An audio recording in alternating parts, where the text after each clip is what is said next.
All right, GM everyone. I've got a great guest today. I've got Tom from Agora.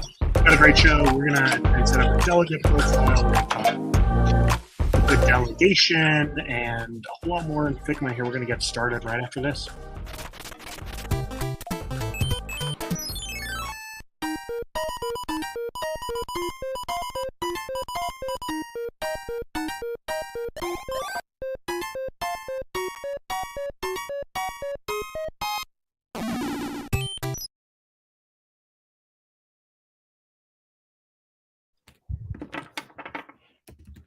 Very funny to me that Will Price was in the intro.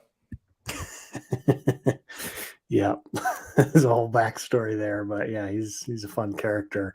GM Yutong, sorry if I mispronounced your name. How do you say your name? That's right, Yitong. Yutong. GM, got you here. This is you. Got to ask you. I know about your PFP, but tell me about the banner here with this. What is this, canned fish up here? Yeah, it's fried dace. I don't know. This is like a very sort of like a canned food from my childhood. I grew up in I spent the early parts of my childhood in China, in the southern region of Guangdong. This is like a pretty sort of like working class canned food kind of thing, where it's a little bit like some people like sardines. This is like a sort of like the local variant on like sardines, but it's like fried instead, and it's packed with like fermented beans. It's super good. It's unclear to me that how healthy it is. It's probably not very healthy, but it's just really good. And it's the food that like a lot of the early railway workers who came from China to the sort of West Coast, like they traveled with this stuff on the boats. So it also happened to be like a very early like a Asian American kind of like just canned food. Is it a coincidence that yellow sort of matches the background of your PFP, or is that planned out? It's kind of it's one of my favorite colors. I don't know. I like yellow and green. I don't have very strong affinity to favorite colors, but if you let me pick colors, they're either going to be yellow or green. How do you pick a good yellow? What's your process like?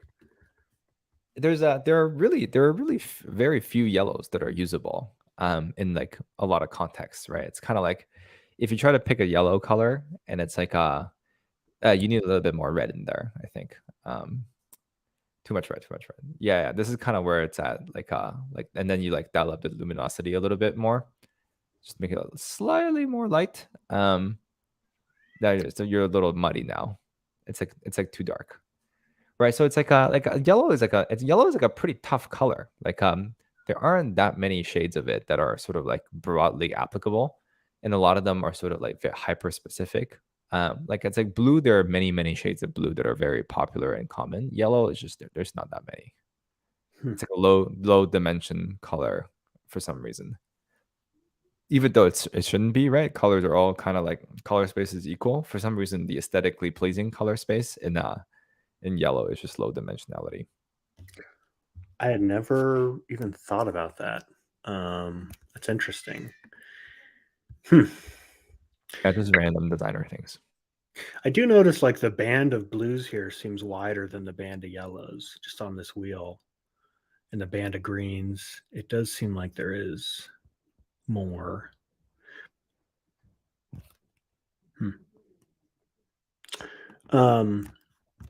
Okay, very cool. So you are at ZHAYITONG on Intern. Everyone should go. Feel free to follow you. Main thing we're here to talk about, I think, today is Agora, governance platform that came out of Nouns Prop House. I want to kind of get into the history of that and your history as a builder. But you're also involved in VectorDAO, or you were, or you still are. I'm not quite sure. But VectorDAO is one of those things that does really amazing work. Every time I see something from Vector, I love it. Can you tell me about VectorDAO? Were you a founder of VectorDAO? I think I heard you say that. Or Yep. So VectorDAO was started by me and my friend John. Just sort of like after we had both left Coinbase, we were like, I'm really interested in the space of like people doing stuff on the internet. John with no H. And then sort of came together with the idea of like, hey, like it would be like there's a confluence of different things, right? It's like we like this idea of people coming together to do things on the internet as a collective. Um, we liked sort of like a lot that a lot of our friends who were previously sort of like really awesome designers, but just did not really care about crypto at all, were suddenly coming in because of NFTs, and they were really excited about the space, and we wanted to have a place to like, sort of introduce them to the space and for us to all hang out. And then we sort of like the idea of like like creating some way of like a collective ownership for people. So we just mashed them all together, started this thing called Vector, released a blog post, and it just really grew organically from that point on. It's been around for like almost a year and a half now, and at this point, I would describe it a little bit less like a DAO and a little bit more like a collective or a co-op. So these days, it's mostly run by our very good friend Sonia. She's sort of like the person who's really taken a lot of leadership in the collective, and is sort of like running the day to day, so that John and I have been able to take a little bit more of a step back and sort of like really try to decentralize ownership and opportunity to the folks who are like really stepping up in the DAO. And so yeah, that's kind of my involvement with Vector these days. Just trying to mostly support Sonia and then be available to people when they need me, but not trying to get too involved day to day anymore. And sort of just like create room for others to step up. Yep. I remember early on there was some Vector. What was the relationship with Vector and nouns? There was some collabs, and then was John. I mean, somehow you got to Agora, but what were the early Vector nouns? What was that like? Yeah.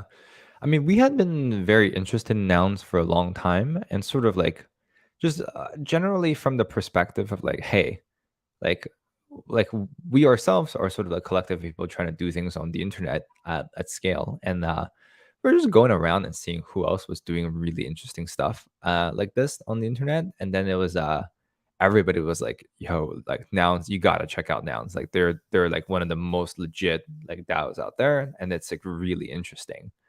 And then got connected to Jacob actually. Well, like it's more like I've known Jacob for like a while from just the Coinbase days, and he was like, "Dude, you have to put up a proposal for nouns. Like just do something. Like you'll get it when you do something." And so we like put up this proposal to like do like a treasure hunt in New York, where we had to put up sort of we got 10 artists that we really respected to do different riffs on nouns, so that in their own style. So this was sort of like a pretty interesting project of actually I can show you sort of the link to that first project. I think it's nouns.vectordao.com. Um, I would actually, if you want to bring it up, it's actually it's pretty cool. It's got Yeah, like a lot of art that I thought was really amazing from all the artists that I looked up to, and then we're like, hey, let's do 10 different pieces. Let's print them in giant like we paste posters and put them all over New York. And if you find one, you can mint one. So there were all different riffs on the noggles, and pretty out there. Like I really liked how these were sort of not the traditional ways that people have riffed on nouns. They're kind of a little bit more like a little avant-garde, I would say. So we did that, and then like did like a pretty big treasure hunt around New York during NFT NYC. So that was a lot of fun. That was our first sort of like, let's just do something. We're not sure what, but let's just do something with nouns. And that ended up being tons of fun. What is a vector? A vector is a direction and a magnitude. You didn't like that? Oh no, I did. I love drilling down on. Oh, let's go back to the Figma. Yeah. So why name it vector? What is it about vectors that? Yeah. Look, the truth is that like John just already had the domain. That was it, right? It was like we took like a day and a half to launch the whole thing, and it was like I did the website, John did the blog post, he had the domain, and we were kind of just like, fuck it, like that's the easiest way to do this. And then we became Vector. We really didn't think more than like a couple of hours on the whole name thing, because we we really didn't know whether it was going to go anywhere. And so, you know, sort of like out there is getting it out there was the most important thing. And then it kind of just stuck. And you know, like there's not much to say about vector outside of sort of like, yeah, like a vector is like you know, a thing that designers and like anybody who does graphic arts is very familiar with. So it was like a nod to sort of like I guess graphics, but it's really just like out of convenience. It's a good name. Thank you. Credit to John for that. I can't take any claim to yeah on that one. Okay, fair enough. Did John? And so let's do the transition over to Agora then. And I pulled up your prop. So this came. Correct me if I'm wrong, but this came out of a mandated round, prop house round, right? And one of the first things I noticed was you were prop 1. Was that because you were the first submitted, or is it because you got the most votes? Do you remember? No, we were the first submitted. We also were the ones that got the most votes, but we were the first to submit. Okay, so that's my first question: is take me through how you become the first to submit, and what your strategy is there. Because I have noticed that a lot of prop house entries that submit early do better. I don't know if that's anecdotal or not, but no, I think that's probably true, right? It's kind of you're just like there, you're just hanging out. Like a lot of people wait for the last minute to submit because they want to have more time. But then it's like if you wait for the last minute, then everybody's coming in at the last minute. So it's like it's just like an attention thing, right? It's like if it's like if you're one of the 10 people who submit at the last minute, then you're sharing the attention, a fixed amount of attention with 10 other people, and only for like a few, you know, only for like a few like for less time. Whereas if you're first, then you're solo, you know, like you're not splitting the attention to anybody else, and you have the attention for longer. I think it's just like everything is about attention on the internet. So like I think it's just like just thinking through like the attention logic here. It makes sense that like if you're first, it probably helps a little bit.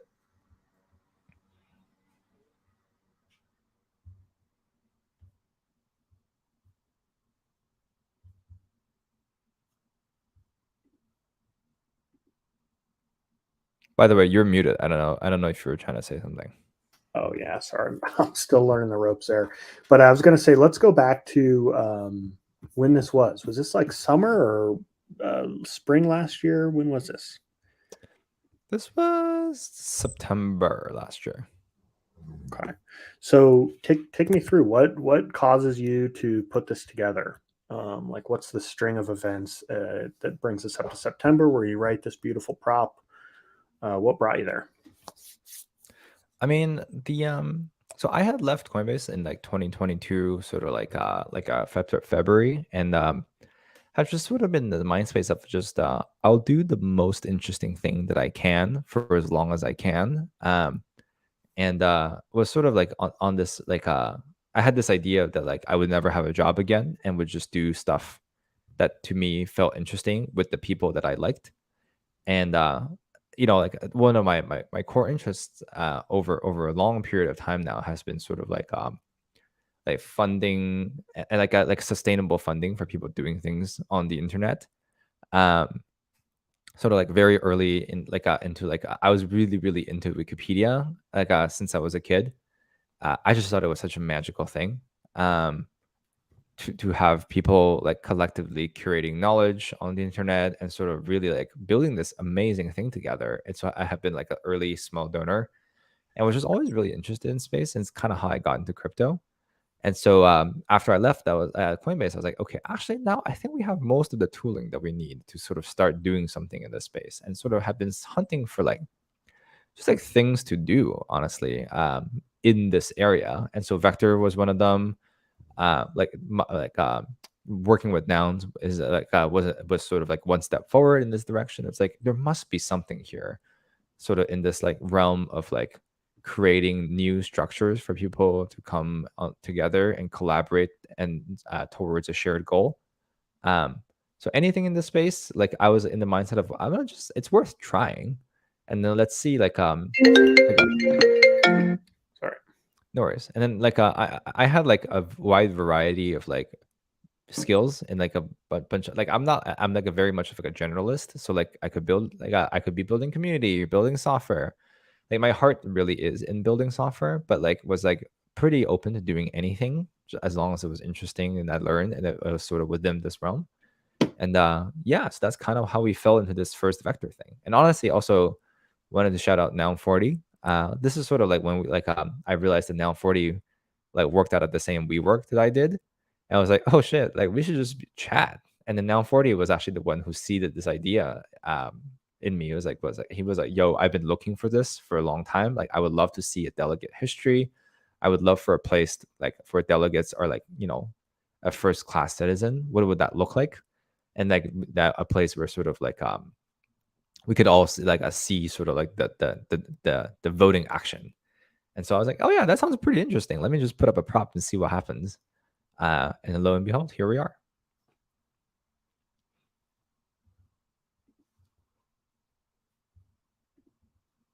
I think you're still muted, by the way, in case you were saying something. Yep. Sorry about that. No worries. Yeah, Noun 40. He's been around a lot. So had you done a prop before, or I guess Vector had done this collab, this New York City thing you showed me. Had you done anything else, or this was your first prop house, or was that New York thing a prop house win, or what was that? So yeah, my entire history with nouns has been sort of like, I think prop 84, 87, I forget the sort of art in New York one, and then afterwards it was sort of this mandate round, and then so afterwards it was prop 143, I think, where we went on and sought on-chain funding to keep working on this. Gotcha. Okay. All right. So we kind of covered sort of what Agora does, even from the original prop. You've got such a clear kind of TLDR. Agora lets anyone pitch themselves as a delegate by creating a rich media delegate profile. That's what Agora does, right? I mean, to me, there's something about having that very clear TLDR scope. Well, I don't take too much credit for that one, because this is just like Prop House forces you to have a very clear TLDR. I don't know if they still do, but when we were submitting, there was like a text limit. So there was like a character limit. And so we had to get really concise about that. Yeah. So good job, CDT and Seneca, whoever figured out the character limit on that one. It was tough. Writing a succinct summary. Yep. And you got on this prop, you got a lot of votes. You got the first amount of votes. You got the Nounders, Nounsel, Noun 22, Jacob, obviously. I guess he's a friend of yours, Alad. What did it feel like to win this? I mean, were you pretty confident going in that you'd win? What was that like with this prop house victory? Well, you never really know, right? So I'm never confident in any sort of like a vote or on-chain kind of thing. It's not done until it's done. But like we had a good sense that people were excited about this, because we had just like I wasn't gonna do a prop if the voters weren't excited about it, because it like the whole thing is made for voters, right? So we actually like double checked with a lot of people that this is something that they would be interested in before we even put it up. Because if the voters weren't interested, then the whole thing is dead in the water, because that's the whole point. So because we knew that voters were interested, we had a fairly high expectation of passing. But yeah, you can never count chickens before they hatch, or whatever, ducks before, I don't know, whatever the expression is. Don't want to count your eggs before they hatch. Sheesh, yep. I'm bad with sayings. Not as folksy as I thought. So what was the when you say you checked with voters before you put it up? This was, I guess, back when there was one central Discord. You just kind of poked around there, or did you DM people? Or yeah, I mean, it's just like honestly, there's like, it's just internet stuff, right? It's just kind of like you like hit people up on like whatever channel they seem most active on. That's whether that's like Discord, you know, like DMs, like Discourse, RIP. Like it's just yeah, there was no real process to this outside of just trying to get in touch with people wherever they hung out. Makes sense. But I think a lot of builders don't do that. Like, it's obvious in hindsight, but for a lot of people, maybe they don't have the confidence to hit people up, or they don't know which channels to find them at, and it's sort of overwhelming. What would you give any advice to someone who's in that situation, who's got sort of an idea they want to test it out, but they're afraid or they don't know what to do? What would you tell them? Look, I think my situation is a little different. That I spend a little bit of time curating, like cultivating relationships with a lot of people, and sort of have a little bit of like a known online presence. So it's a little easier for me to hit up random people and for them to get back to me. So I will say that like my experience has been a little different. Like if you were sort of like a new presence in the community, it's always a lot tougher. Um, but so I'm saying this from the perspective of somebody who has some relationships, which is like, yeah, totally get feedback, right? It's kind of like this is a sort of just building software, building companies, building anything. You just want to get people to tell you whether something is a bad idea as early as possible, so that you don't spend a bunch of time working on something that probably is a bad idea. Right, the best the best time to find out something sucks is when you before you start working on it. So always, I'm always in the mindset of like, yeah, the earlier I can talk to people, the earlier they can tell me something is probably not very interesting, the better it is.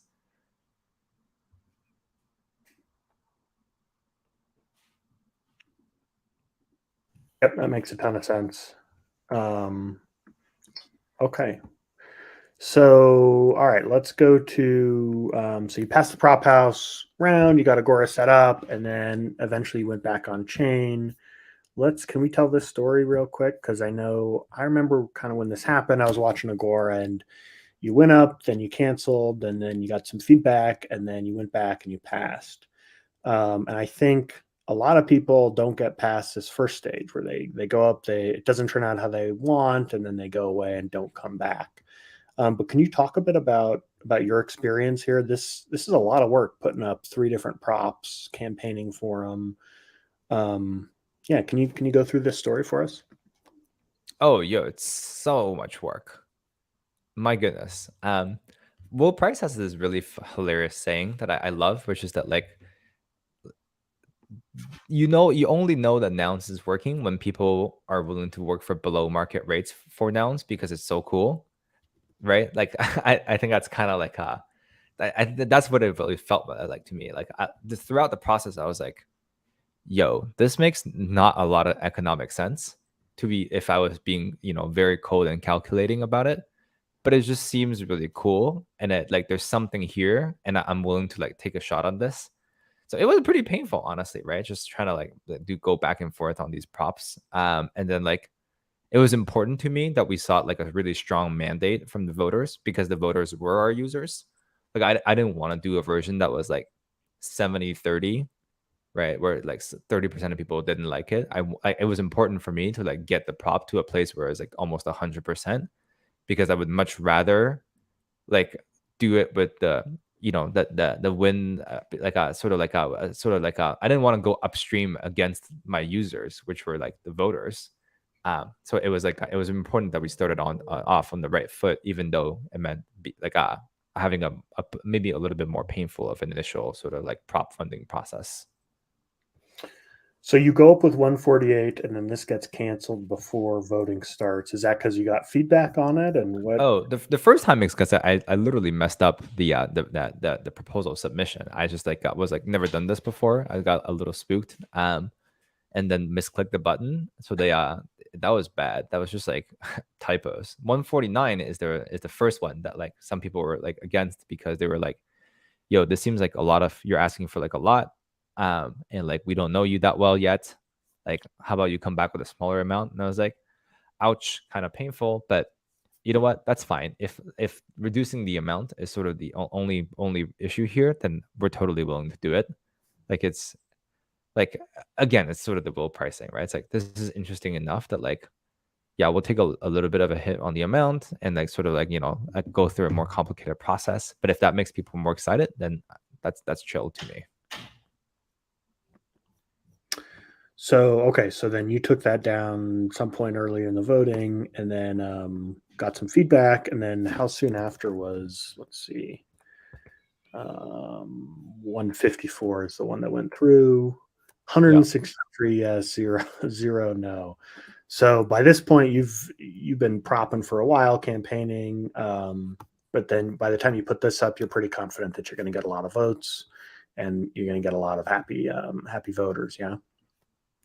Well, I wasn't sure actually. I distinctly remember doing this because I we put the proposal up, and then like my girlfriend and I went to Mexico City for a planned vacation, and then halfway through I was like, wait, like this is not turning out the way that I expect. Like I took a couple of days off from the vacation, got back to work, and then like talked to a bunch of people. Honestly, right? I basically pinged everybody who voted against and was like, "Hey, why are you against? Let me see what I can do in the new version to make sure that you're for this and for you to be excited about this."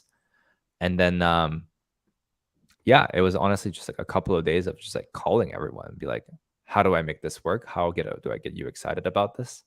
And then putting it up back again and making sure that the version that we put up was the one that really addressed people's feedback, right? Part of it was sort of around like the cost. Part of it was around like people wanted more clarity about what we were going to do.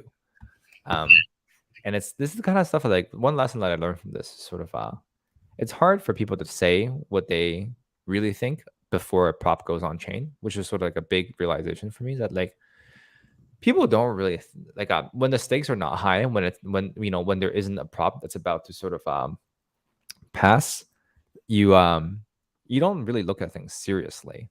It's only when like the prop becomes on chain that you look at things seriously. Then you realize, hey, I don't like this, I don't like that. So it's almost like going on chain is really the only way that you can find out what people really think. And then they'll tell you that they don't like it. And then when they tell you on chain, it's much more real. And it kind of sucks that you have to find out that they don't like it that late in the game, but it's really valuable feedback. And I wish there was a way to get this feedback without going through that whole process because it's painful. But yeah, I'm not really sure.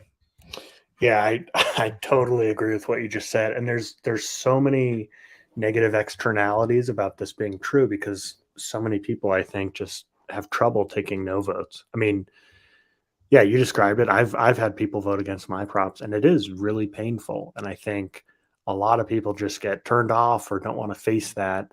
But when you look at it through another lens, it's like being on chain is sort of the ultimate truth teller. Like you're going to find out what people think about it when you go on chain. And so I think, I think not being afraid of that and being able to lean into that is what really makes what really sets someone up to do well in nouns. Yep. Yeah, you have to have working in public and working with the public, you have to have pretty thick skin. How do you what is it about you that's you've developed this kind of thick skin? Is it your experiences? Is it kind of who you've always been? Yeah, talk to me about that. I'm just like a pretty dogged person. I don't know. It's kind of like yeah, I don't think I have particularly thick skin. Like it kind of like it's still painful to me. I just don't like giving up. Pain of giving up is more painful than the pain of avoiding the feedback. Right? Yeah. I mean, it's like it's like everything hurts. I'm kind of in the like everything worth doing kind of hurts. So it's just picking the kind of hurt that you want to accept, right? Like it's like if you're gonna do stuff in life, then it's gonna hurt. So you just pick the kind of pain that is most reasonable. Yeah, that's good advice. Awesome. Okay, let's see. Do you want to jump in a liquid delegation? I definitely want to get to that. Let's do it. Yeah, so this is a feature you've been banging on, I know, for probably a couple weeks, couple months, maybe even longer, but you just kind of started releasing it a couple days ago. So what is liquid delegation? Yeah, look, I've been a liquid delegation is sort of like an umbrella of features that I've been really excited about for like a while. And like really, early on, I thought this was going to be a pretty simple thing to implement. Turned out to be quite a beast. But it's this idea that like we have very simplistic delegation sort of like capabilities in governance today, and it's like for good reason, right? Like everybody forks compound governance, which was designed like almost like 4 years ago now by like the compound team, and they at that point didn't really have an example of how delegation ought to work. And it's pretty clear to me that like we're not going to be in the world of Like we're just like we're not going to be in a world of direct democracy where everybody with the token is going to always vote. That's just not possible. We've sort of like known this from the off-chain world, and it's certainly proving more true on chain. So like we must have the tools to elect representatives, and for these representatives to have sort of like flexibility and power. And like I just like there were all these things that like to me felt like obvious that we should be able to do that weren't possible. So we grouped all of that stuff and then called it liquid delegation. So some of this involved I think a couple of most important things are a thing that we call split right delegation. So you can delegate different rights to different people. And then this is sort of in the very abstract sense a way to create specialities, in delegates. Anything that can be defined on chain can be split out as a separate right. So in theory, right, you can have somebody who's like, you delegate to somebody who's only able to vote on proposals that upgrade the protocol. So somebody who's almost like a specialist of protocol upgrades, you delegate to somebody who can also only vote on proposals that are less than 20 ETH. You delegate to somebody who can vote on proposals above 20 ETH. You delegate to somebody who can only vote on prop house. These are all possible, right? I think that the most concrete example is sort of like splitting your rights on chain versus on prop house to create sort of like prop house specialist and on chain specialist. But you can go even far more granular than that. And I don't know that in nouns today we need to be that granular, but the way that we've built liquid delegation is very generic, and it can be redeployed on other DAOs like Optimism, like Uniswap, like ENS, and in those places you can think of other ways they might want to split up these rights. So that's kind of one big bucket of things. The second big bucket of a feature is sort of what we call redelegation. So today, if you delegate to me, I can't redelegate to anybody else. But in using liquid delegation, what we can do is you can delegate to me, and I can delegate to somebody else. Seems very trivial, right? It's almost like a vacation responder where, okay, I'm gonna go on vacation now. I'm gonna redelegate to, I don't know, like Will Price, and he's gonna vote for me while I'm on vacation. Probably the reverse is gonna probably the reverse is more likely to happen in real life, because I don't think Will Price really needs my delegation. But you know what I mean, right? So you can redelegate if you want to like be out of office for a little bit. But to me, the really interesting part of this is not delegating and redelegating among people, but it's when contracts are involved. So for example, you can delegate to a contract, and the contract can redelegate to somebody else. So what happens now is that you can delegate to a process, right? So instead of saying I like Panda, you can say I like this process, and I'm willing to trust my votes to this process. And this process can be anything we want, right? The contracts are very flexible. One example process could be the highest bidder. I like giving my vote to the highest bidder because I want to earn money, and I believe that, you know what, whoever is most willing to pay is probably the person who is most able to extract value, or who cares the most, right? So it could be like this is kind of what vote auction is.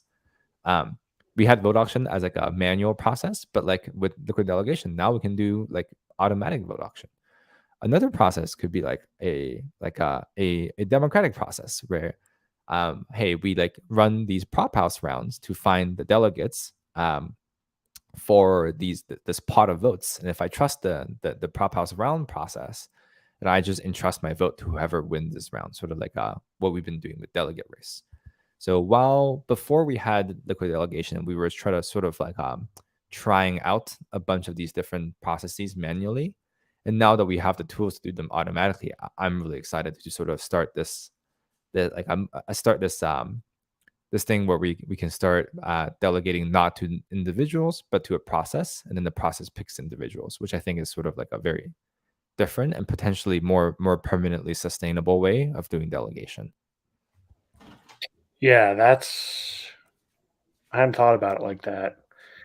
But geez. Really makes me think we're just so early in governance innovation.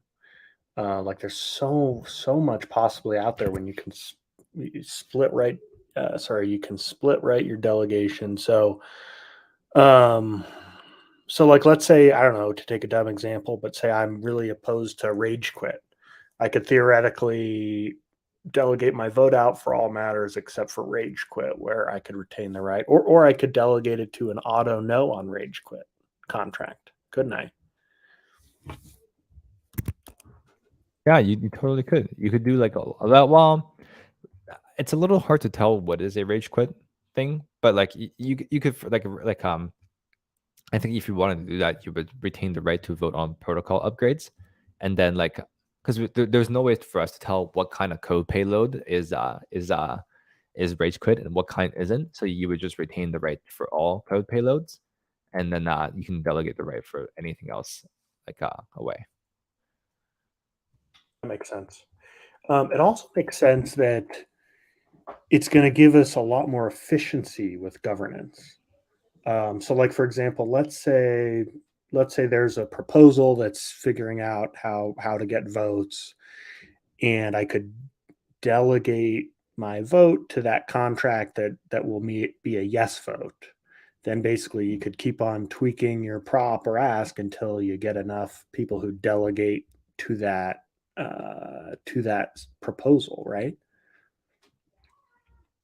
Yep, exactly. So let me give an example here. So Prop House has limited funding. I can't remember when they run out, but I think they're funded, I don't know, for the next couple months, and maybe CDT has more funding. So eventually, I mean, I think pretty soon there's probably going to be a prop house prop up. And like, let's say I'm just, well, in fact, this will be a good transition because I'm working on a delegate statement and I am a prop house maxi. So let's say I could delegate in a way that signals that, hey, I'm going to vote for any prop house proposal that gives the prop house team, up to, I don't know, 500 ETH or 100 ETH or any kind of arbitrary limit. As soon as that contract gets enough delegations, then the prop could go on chain, and you'd kind of be reasonably more confident of the votes following the intention there, right? Yeah, totally. Okay.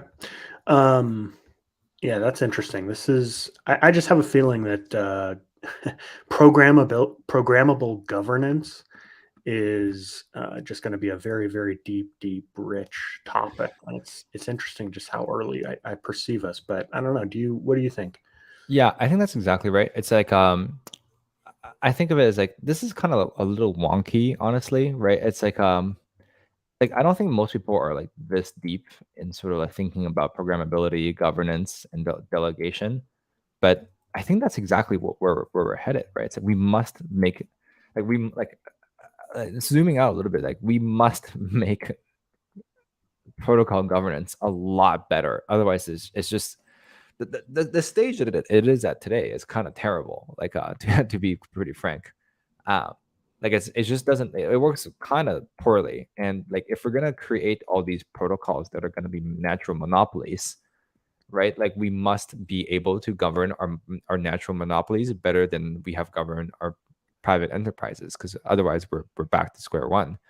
So to me, it's very important socially that we figure this out, because the whole point of crypto is that like we can have these credibly neutral natural monopolies that benefit the commons, as opposed to like allow for private capture. And not to say that private capture is necessarily wrong, but like it's sort of like you can sort of that like the commons and the private capture can be imbalance. And to me, I think sort of having a lot more tools around the way that these things are governed, and sort of provides us with the ease of use, the flexibility, the power to like do this stuff, is super important for us as a space to figure out. Yeah, I want to get to my prop house delegation. I want to kind of talk to you about that, but real quick, Agora is providing governance for OP and ENS, right? Yep. What can you talk about what you've learned from either of those communities, or outside of nouns, kind of what you've learned about Agora and governance while working for these two? Oh boy, where do I even start? Which one do you want to go first, ENS or optimism? I have not thought about this at all, so I'm really interested in what you say to either. Why don't we start with OP? Okay, actually, maybe we can just do them together. Now that I think about it, I think there's sort of like I know like I think nouns does a lot of things really well. Like the slow start, sort of the NFT governance, like a lot of things in nouns are just like incredible. Um, and sometimes I think people like us who are super deep in nouns like forget is that actually there are a lot of different places that do a lot of different things well. Like nobody has figured it out, the whole package. But like optimism, for example, has a dual bicameral structure between citizen house and token house that I think is a really interesting checks and balances system that like not yet proven out how effective it is, but sort of I like the idea, and I think it's like I think if this kind of checks and balance works, I think it's going to be really powerful. Um, the difference between also optimism and ENS is that they both have foundations that are very active, and try to act as almost like a facilitator for governance, as opposed to nouns where the foundation is exclusively a legal entity and not really involved in day to day. So that creates sort of like a pretty different dynamic. It's unclear, honestly. Like I don't think any and like either way is better or worse, but they're just two very different approaches to decentralized governance. Um, both have their merits and both have their drawbacks, but that's also very different. Um, I think one thing that Optimism has done phenomenally well is they have sort of this multi airdrop kind of scheme where they didn't just dump all of their tokens on their users at once, because you like then it means you only have one bullet in the chamber that you fire, and if you fire it wrong, then you can't undo that, right? Instead, they have tranched multiple their airdrop in multiple waves, so that they can sort of it's almost a little bit of it leaves the airdrop farmers and everybody guessing at how they're going to do the airdrop. And how are they going to guess? Well, they're going to read what the Optimism Foundation cares about, and then they're going to try to do the things that the Optimism Foundation cares about in order to anticipate the airdrop. So I think it's actually they're sort of they're doing it really right for the airdrop, where they're like, we're not going to tell you what the criteria is going to be, but we talk a lot about what we care about, and we try to airdrop to people that do things we care about, and then we're going to do it multiple times. So they have a very incentivized like community, where we've seen some really crazy numbers on Optimism, right? Like I think we just crossed like 100,000 people voting. Sorry, 100,000 votes on Optimism so far over like 3 votes. That's insane. It's like 30,000 votes per prop. Like Nouns has like 40 votes. I mean, different scale, of course, and a lot of those people are airdrop farmers. But even if they're airdrop farmers, it's just like 30,000 votes per prop. It's just still quite insane, in my opinion. So lots of things to learn from the way that other people do this. And honestly, I think Optimism has a lot to learn from Nouns as well. I think that the slow start thing is actually a really really cool thing. Where honestly, like what Optimism is doing with this sort of like multi-wave um, airdrop is to some extent a slow start, right? Like they haven't airdrop all their tokens at once. They're like onboarding a few people at a time. Well, a few in Optimism means a lot more than for most people, but like they're like onboarding waves at a time, letting people figure things out. So I think that's actually a really cool thing that they've like sort of like done too. And yeah, anyway, yeah, I don't know where I'm going with the rest of this, but that's just a lot of cool things that we discovered that other people are doing here and there that I think like really deserves to be like I wish I wish that people were just learning a little bit more from each other, and take all the good stuff, put it into a single package, and letting anybody who does governance in the future use all the best practices from all the best places. It'll be interesting. Are the Agora products different at all other than branding, or is it the same product with different branding? Because I imagine the needs are maybe different, and over time I wonder how much your product will differentiate itself between Nouns Agora and OP Agora. Well, honestly, I don't. I'm hoping that we never do, honestly. Like fundamentally, the contracts are quite the same. And it's like ideally, if optimism figures out something that's really cool, I'd love to bring it to nouns. And if nouns figures out something really cool, I'd love to bring it to optimism. Like fundamentally, we're all trying to do the same thing. In like obviously the subject matter is very different, but like the underlying contract is like 95% similar, like for everyone. So it's like the product experience should be also 95% similar. And if it's not 95, then I think something's gone wrong. And our goal is to sort of take the best parts and proliferate it everywhere. Yep. Okay. Awesome. It's going to be really fun to watch how Agora develops. Love to see Agora being used out across crypto. Definitely, I'm going to be watching it closely. We've got just 10 minutes left. So real quickly, I wanted some help writing a delegate statement. And I was kind of thinking about this in terms of, hey, if I'm like, I had Onion on the stream last night, and he just kind of went up and made this, and then someone delegated to him. But I think a lot of people, this might be a little bit intimidating, and so wanted to kind of break down kind of how you would write a delegate statement, and just do one real quick in 10 minutes. Yeah, let's do it. And then you know what would be fun afterwards? You should post it in the Noun 40 looking for a friend race. If you care, like it sounds like you care a lot about Prop House, and it could be a really good place to use this statement for something, so that you can get some votes on Prop House. Awesome. Okay, so I've got kind of a persona I've been working on. It's kind of humorous, but it's basically Carnegie Nounsworth.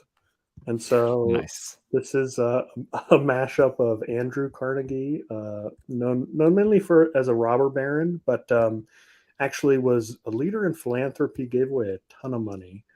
And then it's also a mashup of Dale Carnegie, not related, but the author of How to Win Friends and Influence People. And then had to pick a noun head, so I went with the Carnegie Deli, and this is a sandwich head. So here's my delegate. It's Carnegie Nounsworth. We've got the ETH accessory, basic ideas, friendliness, and helpfulness, and kind of all the good how to win friends and influence people. And then from the Carnegie thing, it's about public goods, giving away money kind of thoughtfully and carefully, but also supporting kind of a wide range of interests across arts and culture. And kind of all this emerging culture, I think, is one of the big sources of value I see for nouns. So how can I write this up in a way that kind of communicates that pretty well? Yeah, I mean, I'm a big fan of people being pretty honest and writing sort of what they think. I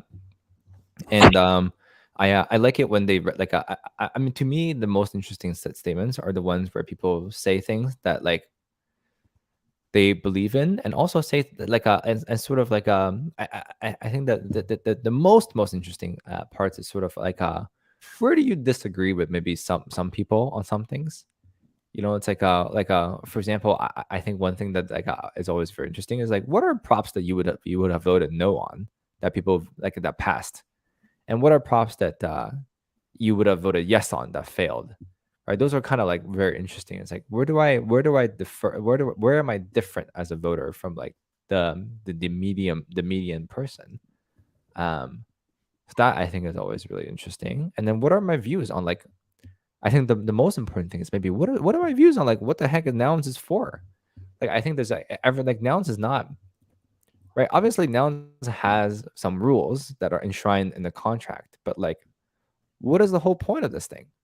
I think there's strong. I think there's like strong disagreement on like what is the whole point of nouns. I think there are multiple different views on what we're here to do, and like I think it's helpful to say what you believe nouns is for, so that people can figure out like whether they agree on this, right? Like there are at least in my to my knowledge 2 different camps on this, maybe even more, probably even more that I'm not even aware of. So that's also really helpful. All right. Okay, so I'm just we've got 6 minutes left here. I'm just going to bang this out. I believe that nouns is let's see. I believe that Nouns is going to building tools and characters for on-chain societies and is most effective funding useful open source software. I believe in playfulness, creativity, trying experiments. Where I disagree. I think so many voters nitpick too much on props. I think we need to say yes more often. I am different from the median voter. Let's see. I think my number one priority is securing vibrant funding, securing funding, long-term funding, so that Prop House can be a free public good. How's that? Nice. Okay, views on top issues. Let's see, on proliferation. There's a couple of choices here, by the way. These are not the only ones, but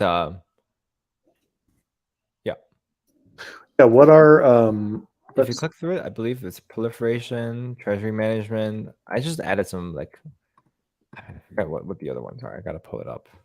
I had Chris Corella on a couple weeks ago, and he was frustrated. He wanted more options here. Yeah, you know what? Like I'm gonna ping him and see what other options. Oh yeah, and then builder funding. I want to ping him to see more ideas. We put these 3 categories in way back in the day. But yeah, there's definitely more topics. We should have put at least at the very least other. Yeah, I mean, or you could have something about like the general conversation about rage quit. You could have something about, I don't know, what's controversial? Proposals. Maybe they're not super controversial. Quorum. Like, honestly, like I think that I think what's controversial is like the NAV. I think is pretty controversial.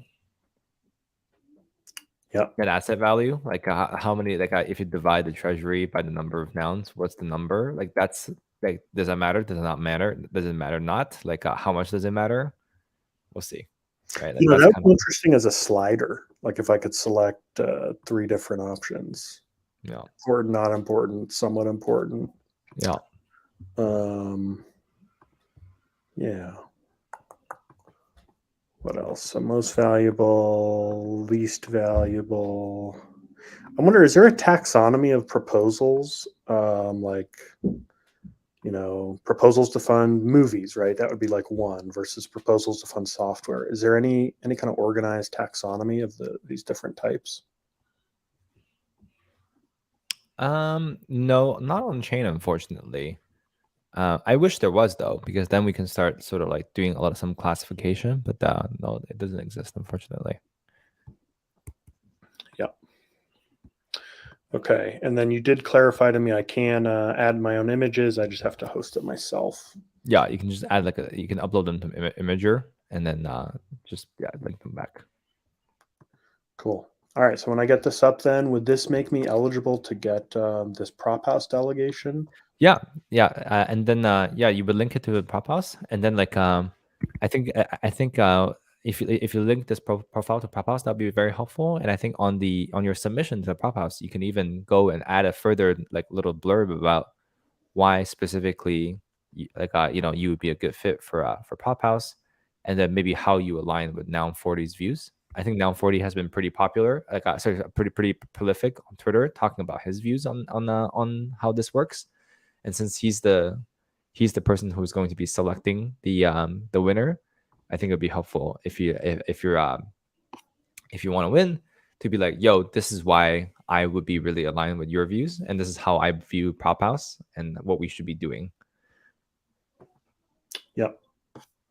Yeah, because a prop house delegate might even have a different kind of taxonomy about what they look for in funding props. Yeah, right. It's like I frankly am one of those people who like don't look as often as I should on Prop House, and I don't really know honestly. I suspect the funding game for on Prop House is like slightly different than the funding game on Chain, and if you can speak specifically to sort of like how you view Prop House, I think that's a big plus, right? Because it means that you have thought about Prop House more than the average person.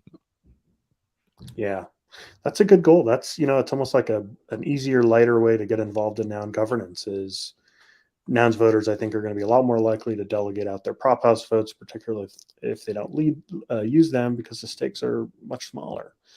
So we could have a whole new, you could usher in a whole new era of prop house delegates who start, get their start in the low, kind of the minor leagues doing prop house work.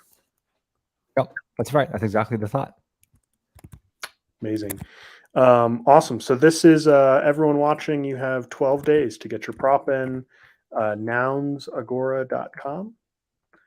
Anyone with an Ethereum wallet can use this, right? You don't have to docs or anything. You just need an ETH wallet. Just need a ETH address.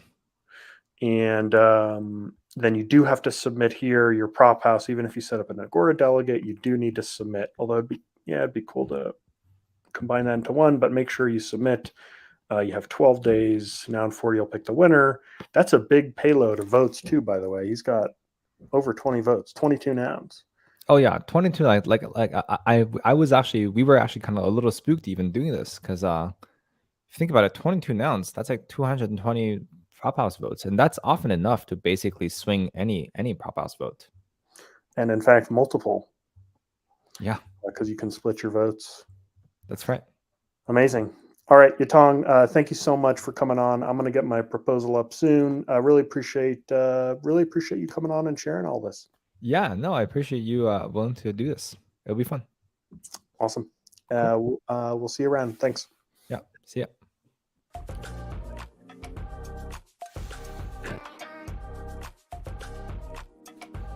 Thanks everyone for watching.